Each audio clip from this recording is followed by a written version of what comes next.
No princípio, quando o mundo era novinho em folha, havia um lindo jardim chamado Éden. Ele era repleto das flores mais coloridas, das frutas mais suculentas e dos pássaros mais cantantes. Nesse jardim, Deus criou as duas primeiras pessoas, Adão e Eva. A vida no jardim era como um dia sem fim de brincadeiras e alegria. Adão e Eva exploravam esse lugar maravilhoso, conversavam com os animais, descansavam à sombra de árvores magníficas e saboreavam as frutas mais doces. Entre as inúmeras árvores do jardim, havia uma que se destacava, a árvore do conhecimento do bem e do mal. Deus havia dado a Adão e Eva apenas uma regra: não comer o fruto dessa árvore. Mas a curiosidade é uma coisa poderosa. Um dia, uma cobra astuta se aproximou de Eva. Ela sussurrou um pensamento tentador: coma o fruto e você será tão sábia quanto Deus. Você saberá a diferença entre o bem e o mal. O fruto parecia tão atraente, tão delicioso, e a promessa de sabedoria era tentadora demais. Eva estendeu a mão, pegou o fruto e deu uma mordida. Ela ofereceu a Adão, que também comeu. Mas no momento em que provaram o fruto, seus olhos se abriram de uma forma inesperada. Eles passaram a ver o mundo de maneira diferente e perceberam que haviam desobedecido a Deus. Sentiram medo e vergonha, emoções que nunca haviam conhecido na felicidade do jardim. Quando Deus soube o que haviam feito, ficou profundamente triste pela desobediência deles. A consequência era clara: eles não poderiam mais permanecer no Éden. Deixar o jardim foi difícil. Os portões do Éden se fecharam atrás deles e, pela primeira vez, sentiram a dureza da vida. Fora do Éden, o mundo era rude e selvagem. Adão e Eva tiveram que aprender tudo do zero, como cultivar alimentos, construir abrigo e sobreviver às dificuldades. A vida deixou de ser uma sequência de descobertas alegres para se tornar uma luta pela sobrevivência. Nesse novo mundo, eles experimentaram todas as faces da vida: alegria e tristeza, sucesso e fracasso, nascimento e morte. Tornaram-se pais, criando filhos que, por sua vez, formariam suas próprias famílias e se espalhariam pela terra. Ao longo da jornada, Adão e Eva descobriram sua própria força e resiliência. Enfrentaram cada desafio com sabedoria crescente, aprendendo a se adaptar, a amar mais profundamente e a valorizar os momentos passageiros da vida. Eles ensinaram aos seus filhos as histórias do Éden, a importância de fazer boas escolhas e de viver com as consequências de suas ações. Há muito tempo, quando o mundo não era tão bondoso e justo como é hoje, vivia um homem chamado Noé. Ao contrário das outras pessoas ao seu redor, Noé era bondoso e levava uma vida justa, em um mundo cheio de maldade e desrespeito. A terra estava repleta de pessoas egoístas e cruéis, que causavam dor e sofrimento. Mas Noé era diferente. Ele se importava com os outros e vivia com retidão, destacando-se em um mundo problemático. Um dia, Noé recebeu uma mensagem especial de Deus, entristecido com o estado da terra. Deus decidiu enviar um grande dilúvio para purificá-la. No entanto, Deus viu a bondade de Noé e quis salvá-lo, junto com sua família e as criaturas da terra. Deus instruiu Noé a construir um grande barco, uma arca, grande o suficiente para sua família e para ser um refúgio seguro para os animais. Apesar da descrença e das zombarias dos outros, Noé trabalhou incansavelmente, construindo a enorme arca. Num acontecimento extraordinário, pares de todos os tipos de animais começaram a chegar. Leões, elefantes, pássaros e até pequenos insetos. Eles vinham até a arca, como se guiados por uma força misteriosa, prontos para serem protegidos do dilúvio que se aproximava.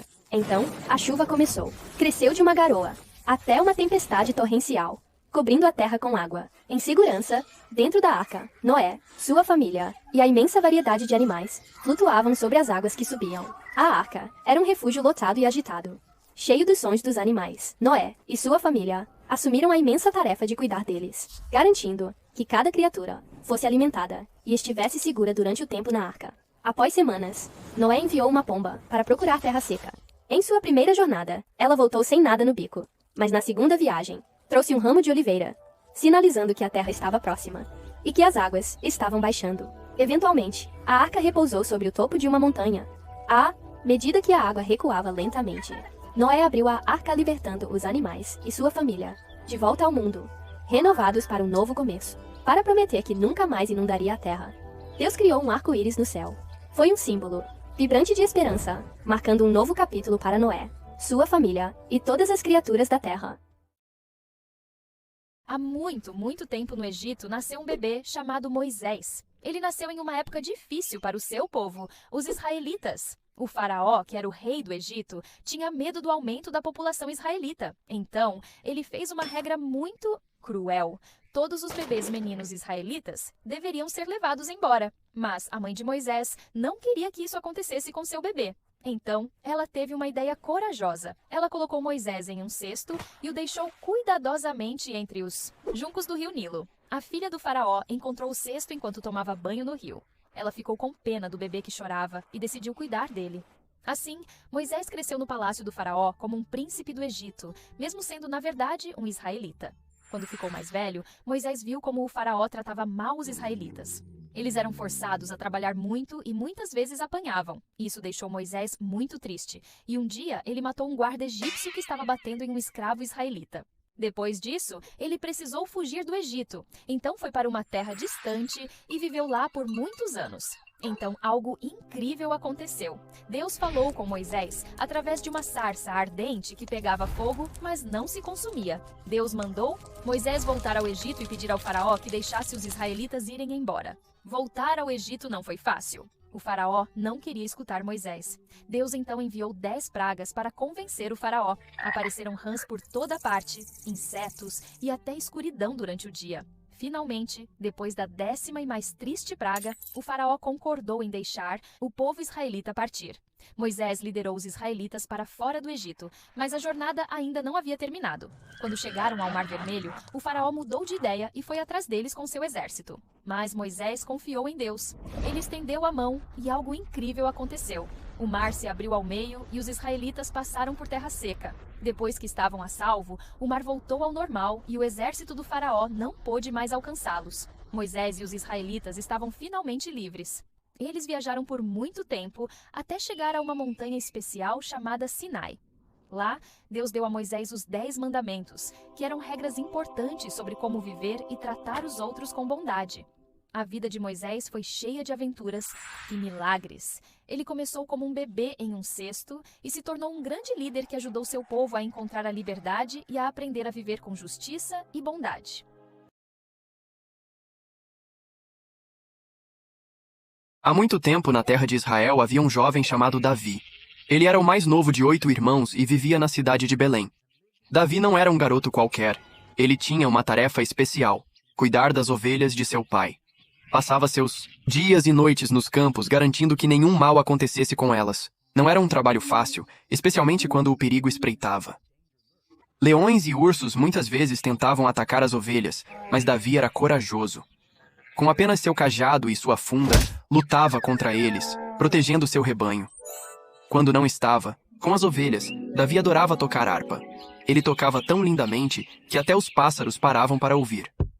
Um dia, um homem sábio chamado Samuel visitou a casa de Davi. Deus havia dito a Samuel que Davi seria o futuro rei de Israel. Então, Samuel ungiu Davi, o que significa que ele escolheu Davi para uma missão muito importante. Enquanto isso, em um vale não muito distante, um grande problema estava surgindo. Os israelitas e seus inimigos, os filisteus, estavam se preparando para a batalha. Os filisteus tinham um guerreiro gigante chamado Golias. Ele era mais alto que qualquer homem e mais forte que qualquer urso. Todos os dias, Golias desafiava os israelitas a mandarem um guerreiro para lutar com ele, mas todos estavam com muito medo. Um dia, Davi foi levar comida para seus irmãos que estavam com o exército israelita. Quando viu Golias, não acreditou que todos estavam com medo dele. Davi disse: "Eu lutarei contra Golias. Deus me protegeu de leões e ursos enquanto eu cuidava das minhas ovelhas. Ele me protegerá agora." O rei deu a Davi uma armadura, mas ela era muito pesada. Então Davi decidiu usar apenas sua funda e algumas pedras. Quando Golias avançou para atacar, Davi pegou uma pedra, colocou em sua funda e girou com toda sua força. A pedra voou pelo ar e acertou Golias bem na testa. Golias caiu no chão e Davi venceu. A coragem de Davi mostrou que, não importa o quão pequeno você seja, é possível vencer grandes desafios com fé e coragem. E aquele jovem chamado Davi se tornaria um dos maiores reis de Israel. Na tranquila cidade de Belém, nasceu uma criança chamada Jesus, filho de Maria, uma jovem simples, e José, um humilde carpinteiro. Mas esse não foi um nascimento comum. Profetas já haviam anunciado sua vinda, proclamando-o como o Messias, a esperança e luz para a humanidade. Quando os rumores sobre esse nascimento milagroso começaram a se espalhar, o rei Herodes, temendo perder seu trono, ordenou um massacre brutal de crianças inocentes.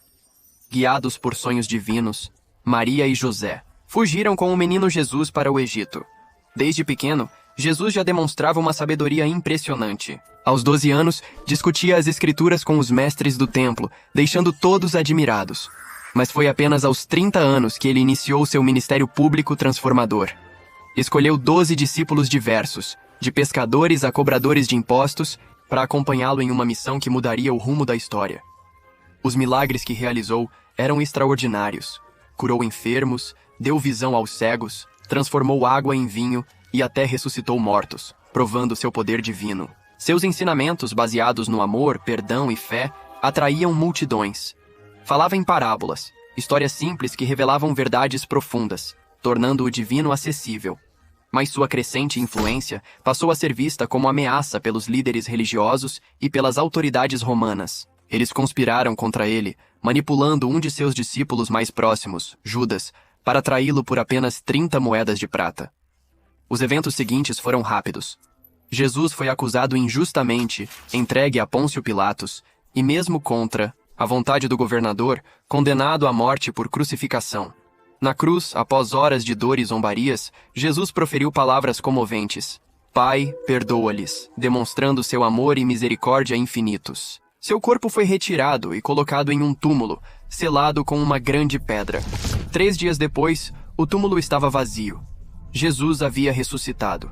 Apareceu a seus discípulos e a muitos outros por 40 dias, reafirmando seus ensinamentos e destacando a importância da fé.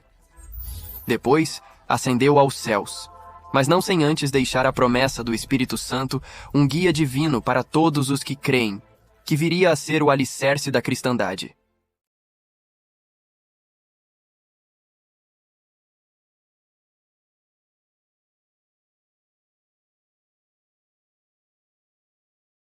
Há mais de 2000 anos, em uma casa humilde em Nazaré, uma jovem chamada Maria foi visitada por um anjo chamado Gabriel. Gabriel trouxe uma notícia surpreendente. Maria, você terá um bebê especial. Ele será o Filho de Deus, e você o chamará de Jesus. Mas como isso pode acontecer? O Espírito Santo virá sobre você. Com Deus tudo é possível. Maria era noiva de José, um carpinteiro. Quando ele soube da gravidez de Maria, ficou confuso. Mas um anjo apareceu, em um sonho, dizendo: José, não tenha medo de receber Maria como sua esposa. O filho que ela espera vem do Espírito Santo. José acordou do sonho com as palavras do anjo na mente. Com o coração cheio de fé, José foi até Maria. Prometeu estar ao lado dela, pronto para acolher e proteger essa criança milagrosa. Juntos, se prepararam para a jornada que os aguardava. Imperador Augusto exigiu que todos retornassem à sua cidade natal para que pudesse ser feito um recenseamento. Então, Maria e José partiram em uma longa viagem até Belém, a cidade de Davi, de onde José era. Quando chegaram a Belém, a cidade estava lotada, todas as hospedagens estavam cheias. Maria e José procuraram por todo lugar um lugar para ficar. Finalmente, uma estalajadeira disse: Sinto muito, não há lugar na hospedaria, mas vocês podem ficar no estábulo atrás. Naquela noite, em um estábulo humilde, cercado por animais, Maria deu à luz Jesus. Ela o envolveu em panos e o deitou. Em uma manjedoura, nos campos próximos, pastores cuidavam de seus rebanhos. De repente, anjos apareceram, iluminando o céu e anunciando: Esta noite, em Belém, nasceu o Salvador. Vocês o encontrarão deitado em uma manjedoura. De longe, sábios viram uma estrela brilhante no céu. Era o sinal de algo extraordinário. Eles seguiram a estrela, sabendo que ela os levaria até um novo rei. Os pastores correram para Belém e encontraram o bebê Jesus na manjedoura, exatamente como os anjos haviam dito. Os sábios também chegaram, trazendo presentes de ouro, incenso e mirra. O nascimento de Jesus foi um começo humilde para um rei. Sua história de amor, esperança e alegria tem sido compartilhada por todo o mundo. Ela nos lembra que as coisas mais preciosas, muitas vezes, começam de maneira simples. Há muito tempo, nas antigas terras de Jerusalém, vivia um homem chamado Jesus, conhecido por seus ensinamentos sobre amor, bondade e a palavra de Deus. Pessoas de todas as partes vinham para ouvi-lo falar e testemunhar os milagres que realizava. No entanto, nem todos viam Jesus como uma força do bem. Alguns dos líderes e mestres da cidade se sentiam ameaçados por sua crescente influência e pelas verdades que ele falava. Eles tramaram sua prisão, temendo a mudança que ele trazia. Um dos discípulos de Jesus, Judas, levado pela confusão e pelo medo, concordou em traí-lo por 30 moedas de prata. Numa noite tranquila, enquanto Jesus orava no jardim do Getsêmani, Judas chegou com soldados. Ele saudou Jesus com um abraço, sinalizando aos soldados quem deveriam prender. Jesus foi levado ao sumo sacerdote, onde enfrentou acusações e falsas testemunhas. Apesar de ser inocente, os líderes decidiram que Jesus era uma ameaça que precisava ser eliminada. Eles o levaram a Pôncio Pilatos, o governador romano, esperando que ele ordenasse a morte de Jesus. Pilatos interrogou Jesus, mas não encontrou motivo para puni-lo. No entanto, a multidão, incitada pelos líderes, clamava para que Jesus fosse crucificado. Pilatos, sentindo a pressão da multidão e temendo um motim, concordou relutantemente.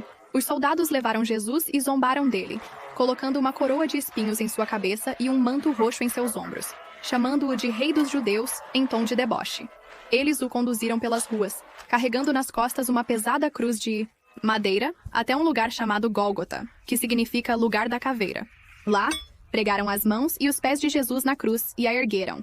Enquanto pendia ali, em dor inimaginável, Jesus orou pedindo perdão para aqueles que o haviam feito mal, demonstrando compaixão mesmo em seu sofrimento. Por horas, Jesus permaneceu, na cruz sob o sol escaldante, cercado por alguns seguidores leais e por sua mãe, que o observavam com o coração partido. Finalmente Jesus exclamou: "Está consumado", e deu seu último suspiro. O céu escureceu e a terra tremeu, como se lamentasse a perda do Filho de Deus. O corpo de Jesus foi retirado da cruz por seus seguidores. Eles o envolveram em linho e o colocaram em um túmulo, selado com uma grande pedra. Guardas foram posicionados na entrada para garantir que ninguém roubasse seu corpo. 3 dias depois, algo milagroso aconteceu. Mulheres que seguiam Jesus foram visitar seu túmulo, mas encontraram a pedra removida e o túmulo vazio. Um anjo apareceu e lhes disse: "Não tenham medo, pois sei que vocês procuram Jesus, que foi crucificado. Ele não está aqui, ressuscitou."